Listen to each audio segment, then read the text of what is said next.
continues their reign, planting and harvest, golden hot, summer and winter, Genesis 8:22. And every day of every year, the farmer grew the tallest, widest, biggest, greenest, loveliest crop of all Christmas trees. He planted a pine tree, rain makes it grow. Isaiah 40:13.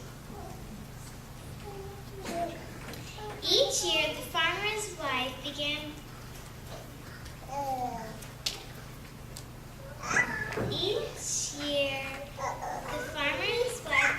Planting seedlings when their children were small.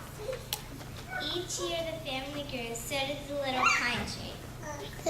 The pine trees are quiet, the children are noisy, but the farmer's wife loved everything that grew in the farm.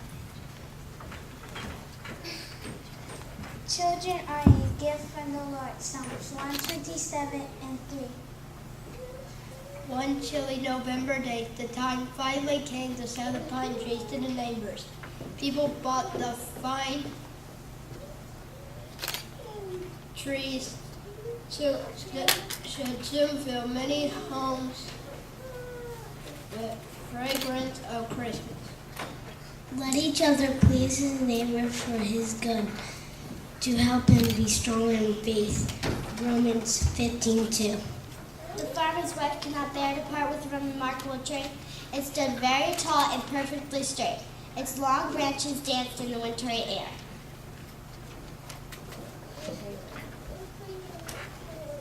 The farmer's wife hung a tag on the pine tree, not for sale. She added a shiny gold star on top. Now the family can enjoy it day after day, year after year, and Christmas after Christmas. The next holiday season brought more neighbors to the farm. The perfect tree was taller than ever.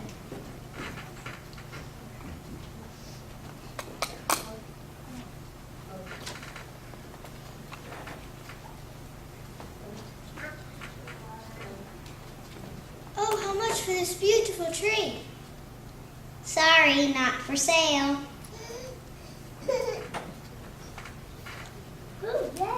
One Christmas Day, when the farmer's children were children no longer, a family of three drove up in a rusty old truck.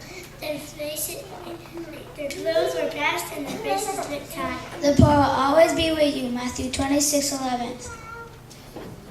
They trudged up and down a row of trees that no one wanted. The trees had missing branches and crooked trunks. Those trees were free. Those trees were the only Christmas trees the family could afford. The rich and the poor are all alike, and that the Lord made them all. Proverbs 22:2. The child found her way to the tallest pine tree. She stood at the foot of it, looking up through the sweeping branches to the glistening star on top. Oh my, can we buy this one? Her parents were so embarrassed. They knew that they could never afford it. The farmer's family were also embarrassed. They knew it too. But the little girl did not know the cost. She only knew that it was the most wonderful pine tree in the world. Please! The little girl was so poor, yet so full of hope. What could the farmer's wife say to her? What could she do?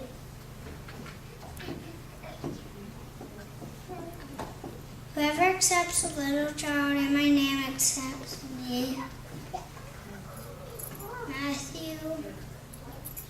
Matthew 18:5.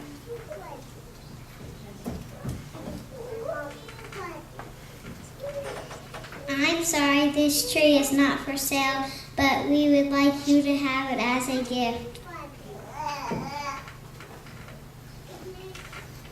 Being kind to the poor is like lending to the Lord. The Lord will reward you for what you have done. Proverbs 19:17. The little girl's parents could not say a word. When a kind and generous gift, she did not know them. They were strangers. The whole law is made complete in this one command. Love your neighbor as you love yourself. Galatians 5:14. Well done. The gift is good. Each one should give what he desires in his heart to give. God loves a cheerful giver. 2 Corinthians 9:7.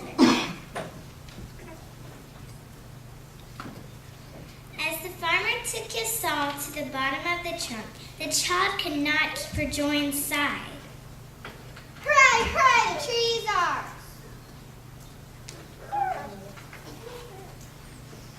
When wishes come true, it's like eating fruit from the tree of life. Proverbs 13:12. The farmer's wife watched her favorite pine tree as it fell to the snowy ground. Tears shone in her eyes. Yes, it was a great sacrifice, but it even brought more joy to the family. Isn't that just like Christmas? Christ was rich, but for you he became poor. He did this so that he being poor, we might become rich. 2 Corinthians 8